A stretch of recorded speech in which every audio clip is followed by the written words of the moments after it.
बाबा हाथवा पसार जी। तोरे कृपा होतै त बसतै हमर परिवार जी। प्यार मांगो हियो बाबा हाथवा पसार जी। तोरे कृपा होतै त बसतै हमर परिवार जी। हम समस्या के हल बाबा करी देहो नया बजी।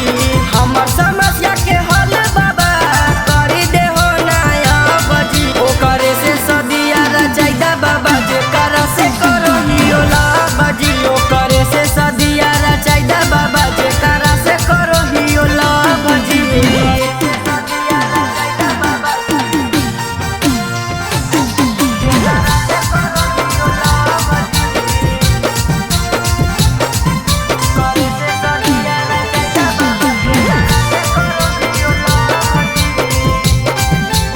Mixed by Sonu Yadav. इहेरे लगनिया माथे मौरिया सजाइदा जी। रच के कोनो विधिया बा